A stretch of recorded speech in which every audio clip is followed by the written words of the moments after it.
네, 안녕하세요. 오늘은 코로나 바이러스와 그리스도라는 책으로 제가 발표를 맡게 되었습니다. 사실 제가 저번 주만 해도 이렇게 참석자가 3명밖에 안 돼가지고 그때 발표했으면 편했을 것 같은데 지금 이게 사람들이 너무 많아져가지고 좀 부담이 되고 또 무엇보다도 한국의 지금 상황 때문에 제가 뭐 함부로 이렇게 막 이게 또 한국에서 교회에서도 이렇게 사람들이 크가지 두 개까지 의견으로 나뉘어가지고 굉장히 싸우더라고요. 그래서 조금 제가 발표를 맡는 게 부담이 되네요. 음, 이 책은 저희가 북클럽에서 읽는 첫 번째 신간 도서인데요. 이제까지 저희가 읽어왔던 책들이 신앙의 이론서라면 아마 이 책은 그 이론을 저희의 삶 안에서 적용할 수 있는 적용서라고 생각할 수 있을 것 같습니다. 음, 이 책의 내용은 다음과 같은 한 문장으로 요약될 수 있을 것 같습니다. 코로나 바이러스는 인간의 죄에 대한 하나님의 심판이다. 이렇게나 강한 그 명제를 꽤나 이렇게 담담하게 이야기를 하고 있기 때문에 저희는 이 문장을 들을 때 많은 생각들을 스칠 수밖에 없습니다. 실제로도 이 책을 집필하기 전에 존 파이퍼 목사님께서 설교에서 이런 말씀을 하셨을 때 미국과 한국에서 꽤나 이 말이 화제가 되었다고 하는데요. 제가 정리해본 반론들이 이게 실제 여론들을 대변한다고 볼 수는 없지만 그래도 최선을 다해 간추려 본다면 앞에서 보시는 것과 같은 반론들이 있을 것이라고 생각이 됩니다. 왼쪽에 보이는 사진은 책의 저자이신 존 파이퍼 목사님인데요. 이런 문제들에 대해서 어떻게 책을 통해서 이렇게 이야기하고 있는지 보는 게 첫 번째로 이 책을 효과적으로 읽는 포인트 중 하나라고 생각이 듭니다. 두 번째로는 코로나 바이러스 유행병이라는 것이 가져오는 사회적인 그 연쇄들이 현재를 살고 있는 우리들조차도 제대로 파악하기 힘든 데에 비해서 이 책은 100페이지 남짓밖에 되지가 않기 때문에 이 책을 마친 뒤에도 저희에게 남겨지는 의문점들과 문제들이 아직 너무나도 많을 것 같습니다. 이런 것들을 잘 정리하고 서로 나누는 것도 이 책을 효과적으로 읽는 방법이 아닐까 생각이 듭니다. 또 한 가지 짚고 넘어가고 싶은 게 있는데요. 사실 이 책이 이슈가 된 큰 이유 중에 하나가 그러니까 기독교 내에서 말고 밖에서 이슈가 된 큰 이유 중에 하나가 이 책에서 이렇게 사람들이 동성애 문제에 대해서 다루고 있다고 말을 하더라고요. 그러니까 막 이렇게 기사에 나오듯이 그렇게 생각을 하더라고요. 그래가지고 이런 내용의 설교 때문에 존 파이퍼 목사님 유튜브 계정이 폐쇄됐다고까지 하는데 솔직히 저는 이 책에 그런 이야기를 하고 있는지 잘 모르겠거든요. 그래가지고 이게 아무튼 그래가지고 그래서 저는 이 발표에서 이런 얘기는 하지 않을 것 같은데 아마 하고 싶은 말씀 있으신 분은 끝나고 말씀해 주시면 좋을 것 같습니다. 올해 초에 처음 코로나 바이러스 유행병이 세계적으로 퍼져나가기 시작했을 때 많은 분들이 단순히 바이러스로 인한 직접적인 피해뿐만이 아니라 연쇄적으로 발생하는 사회적인 혼란을 겪었으리라 생각이 듭니다. 저희는 이런 혼란과 마주했을 때 당연한 반응으로 그것이 왜 생겼는지 그리고 그것에 대해서 어떻게 해야 되는지에 대한 고민이 생기게 됩니다.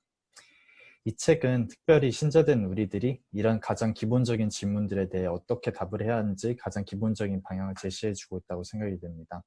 예를 들어 제가 앞에서 말씀드린 이 책의 한 줄기와 코로나 바이러스는 하나님의 심판이다 라는 문장은 우리가 코로나 유행 속에서 무엇을 보아야 하는가에 대한 부분적인 답이 될 수 있을 것 같습니다. 하지만 책은 여기서 그치지 않고 이런 상황을 우리가 어떻게 받아들여야 하고 무엇을 해야 하는지도 제시하고 있습니다. 그래서 제 나름대로 이 책의 장들을 여기에 맞게 분류해봤는데요. 1장부터 5장까지는 어떻게 받아들여야 하는가, 6장부터 9장까지는 무엇을 보아야 하는가, 그리고 10장, 11장 무엇을 해야 하는 걸로 분류해봤습니다. 특히 이 어떻게 받아들여야 하는가에 대해서 존 파이퍼 목사님 저자는 하나님의 거룩하심과 등의 거룩한 기본적인 속성을 다루고 있기 때문에 이 책의 일부에서 다뤄집니다. 먼저 일부를 살펴보겠습니다. 저자는 일부를 앞에서 보시는 것 같은 헨리 마튼 선교사님의 글로 마치고 있습니다. 저는 여기서는 하나님이 우주의 주권자가 아니시라면 나는 참으로 비참할 것이다. 그러나 주님이 다스리시니 땅은 즐거워하라. 그리스도의 대의가 승리할 것이다. 오 나의 영혼아, 너는 그것을 알고 행복해하라. 라고 말하고 있는데요. 저는 이 신앙 고백이 일부의 핵심을 잘 요약하고 있다고 생각합니다. 이것은 바로 하나님의 주권을 인정하고 그를 즐거워해야 한다는 것입니다. 물론 저에게 생소한 사실은 아니지만 저자는 다음과 같은 단단한 토대 위에 저희가 마땅히 그렇게 해야 할 이유를 제시하고 있습니다. 저자가 세우고 있는 논증의 네 가지 기둥을 요약해보자면 첫 번째는 반석되신 하나님, 두 번째는 하나님의 통치, 세 번째는 통치의 선하심, 네 번째는 통치의 당위성이 있을 것 같은데요. 각각에 대해서 좀 더 살펴보겠습니다. 이 장의 내용은 견고한 토대입니다. 저자는 하나님을 견고한 토대로 의지할 수 있는 이유 세 가지를 들고 있는데요. 첫째는 하나님의 말씀이 견고하기 때문입니다. 이에 대해 그분의 아름다우심과 가치와 위대하심이 하나님의 말씀을 통해 빛난다라고 말하고 있습니다. 둘째 이유는 모든 인간의 영혼 안에 영적 형판, 즉 하나님에 관한 간접적인 지식이 존재하기 때문입니다. 이 때문에 우리에겐 하나님의 영광이 저절로 드러나게 되는데 이를 자증적 영광이라고 부릅니다. 세 번째로 하나님께서 위로의 반석이 되시기 때문입니다. 힘든 상황 속에서 하나님처럼 우리를 위로할 수 있는 사람은 아무도 없다고 말하고 있습니다. 우리가 하나님을 의지할 수 있는 더 큰 이유는 하나님께서 의로우시기 때문입니다. 의로우심에 대해 설명하기 위해선 하나님의 거룩하심, 삼위일체 되심에 대해서 먼저 설명하고 있는데요. 삼위일체의 온전한 교제가 하나님의 충만하심과 완전하심과 온전하심의 필수 요건이라고 말하고 있습니다. 하나님의 이런 거룩하신 속성은 의로우심, 또 하나님의 선하심과 긴밀하게 연결되어 있는데요. 이를 저자는 하나님의 초월적인 완전함과 온전함, 곧 그분의 거룩하심은 넘쳐 흐르는 샘물과 같다고 설명하고 있습니다.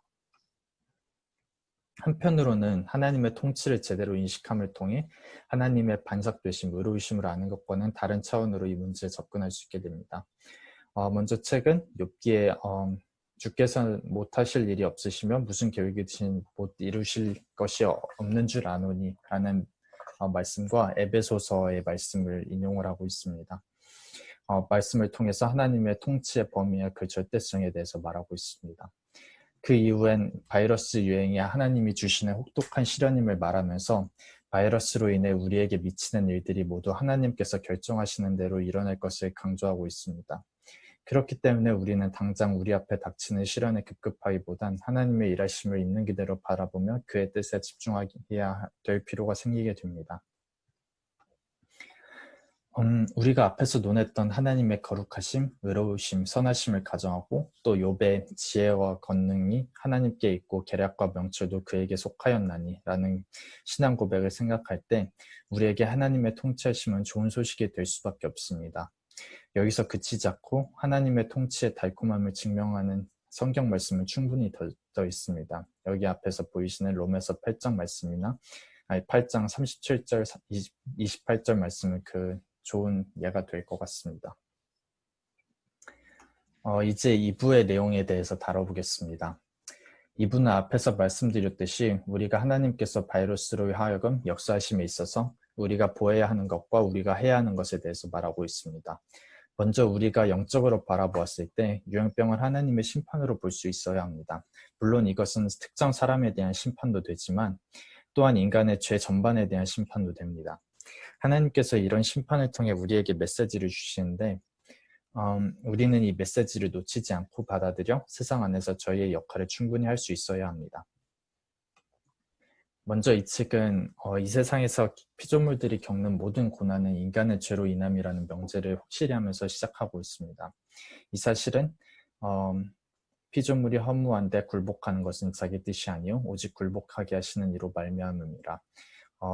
피조물들이 다 이제까지 함께 탄식하며 함께 고통 겪고 있는 것을 우리가 아느니라 라는 로마서 말씀을 통해서 확증됩니다.